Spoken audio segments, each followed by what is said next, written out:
The breaking news today is that Britain has seen the highest rise in asylum seeker claims in Europe. The number of people claiming asylum in Britain is now at a record high under Labour. 108,000 people claimed asylum in 2024 alone. That is 28% higher than the previous year. We've had a higher increase than Italy and Greece, which are literally the gateway to Europe from Africa and the Middle East. In France and Germany, their asylum claims are going down. This is the Labour government's fault, and theirs alone.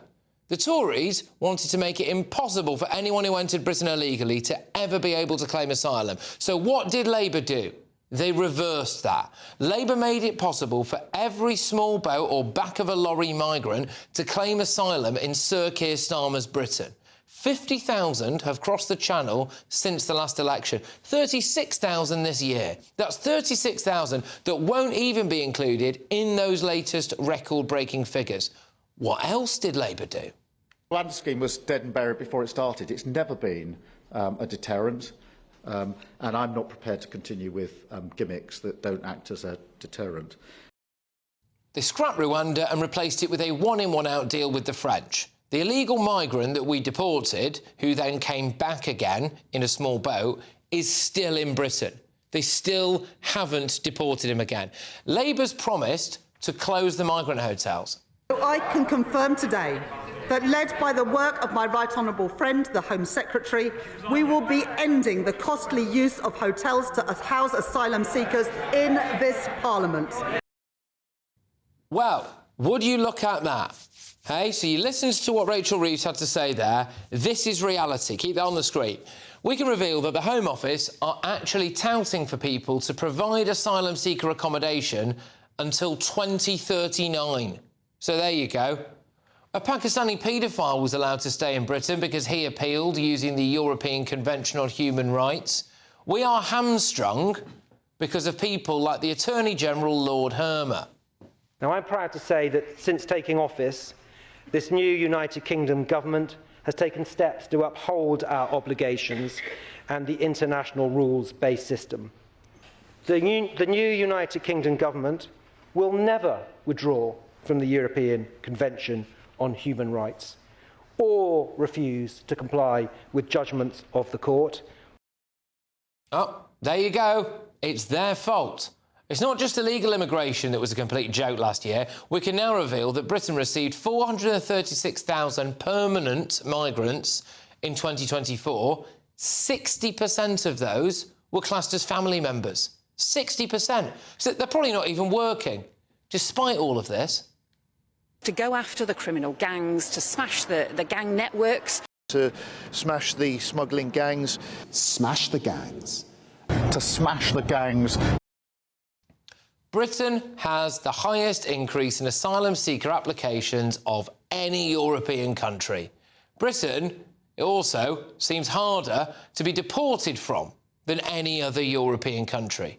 Both of those things are this Labour government's fault. Hello, I'm Bev Turner. Now, it can feel like the money in our bank accounts at the moment does not keep up with the cost of living, and maybe there's a solution. I'm here today with the CEO of TallyMoney, Cameron Parry. Cameron, what is TallyMoney? Well, Bev, with TallyMoney, you get a current account and a debit card, but instead of pounds, you use milligrams of gold as your everyday money. So why gold? Gold traditionally is a great store of value. It has, on average, gone up at over 11% per annum for the last 25 years against the pound. It's tripled in value in the last decade. And in the last 2 years alone, it's increased by 50% against the pound.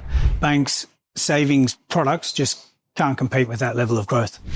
But this isn't just about gold. This is about a currency that you guys have created at TallyMoney. Explain it to me as though I'm an idiot. So, look, people need to be able to hold their earnings and build their savings in a money that retains its value and remains in their legal control and remains theirs to access, away from government control. Great. You had me at not exposed to government control. You should feel safe and happy with your money. You should have peace of mind the more money you see in your bank balance, and that's the type of thing we're trying to deliver, and give people choice in the type of money they get to use every day. Brilliant. Thank you so much, Cameron. Thank you.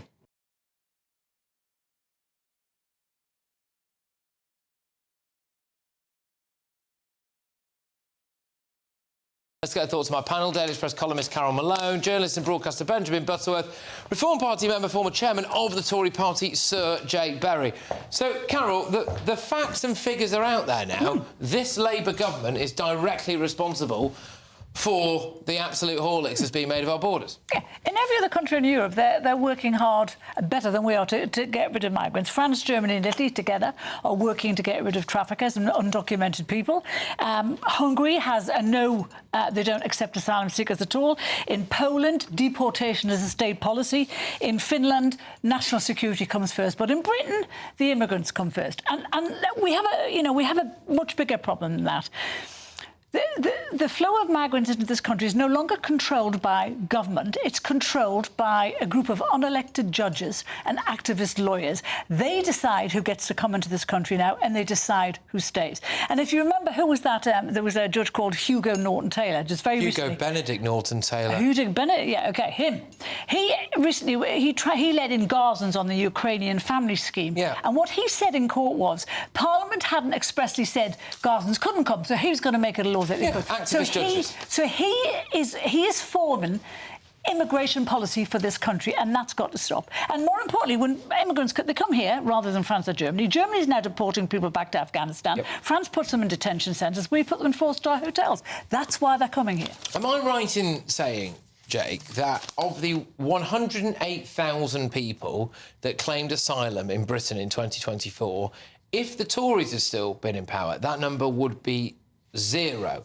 Because we were saying that if you entered Britain illegally, you could never claim asylum. Well, exactly. That 108,000 people, not all of them will have entered Britain illegally. Right. But it would have been a lot closer to 0. It might have been 10,000.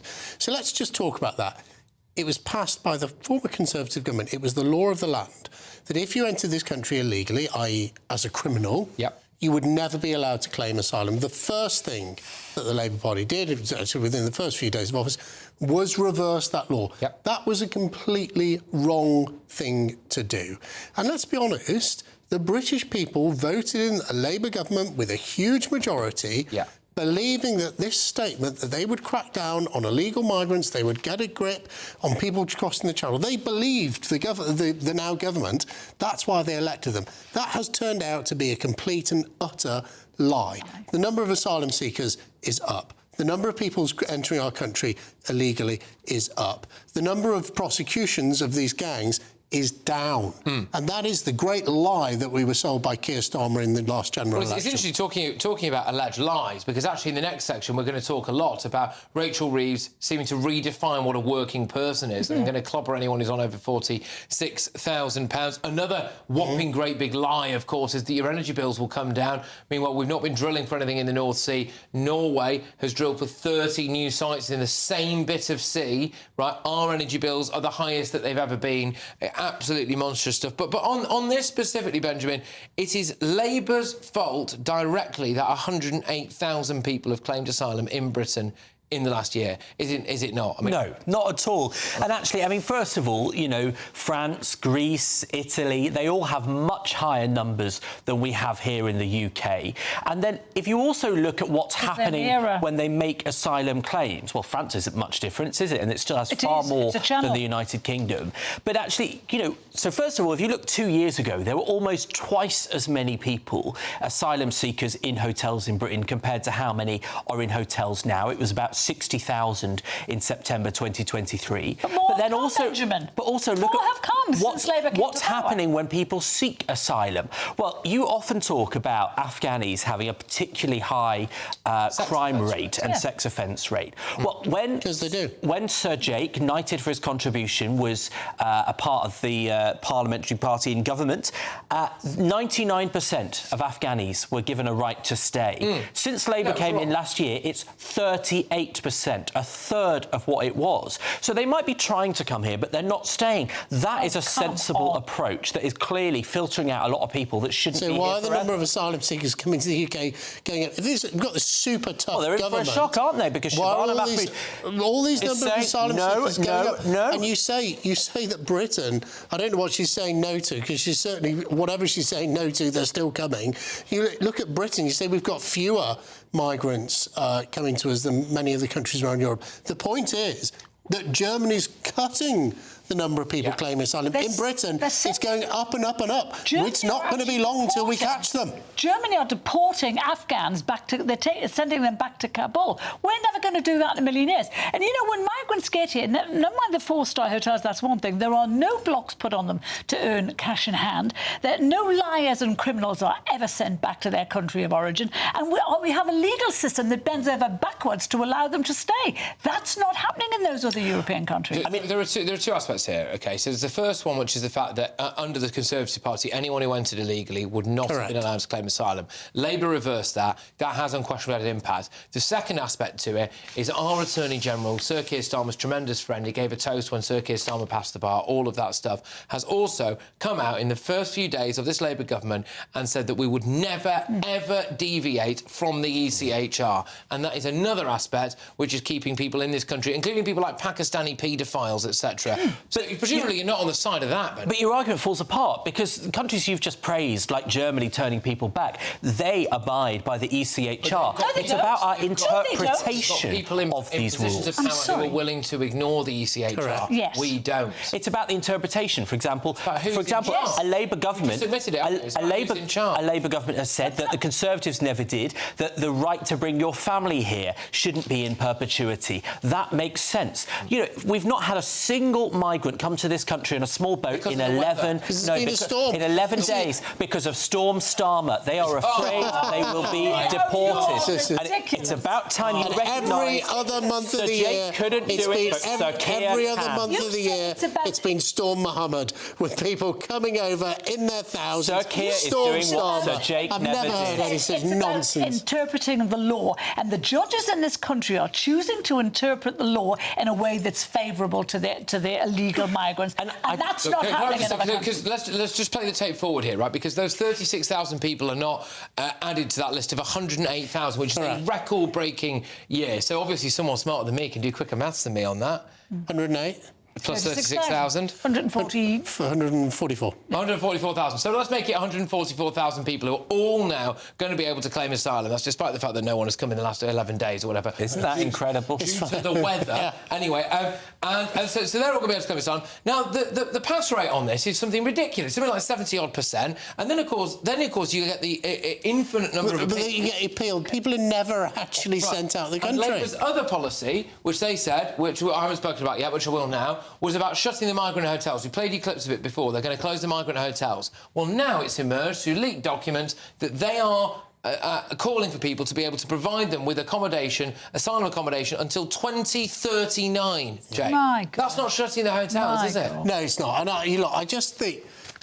The government, whoever's in power, whether it's Conservative government, one of the reasons I left the Conservative Party is they made a mess of this whole system. The government has to level with people. People in this country are fed up to the back teeth. They elected a government, a Conservative government that said it was going to get to grips with it, a Labour government that's going to get to grips with it. The truth is that it's only someone like Nigel Farage and Reform who've actually got what it takes to grip this issue, because he said we'll leave the ECHR. He said he would deport people. The Tories would have been successful had Rwanda been allowed to go ahead, and if the law had been passed that said anyone who came... Well, look, Carol, I was there at the time, and I was one of the few Conservative... Rwanda actually didn't go far enough.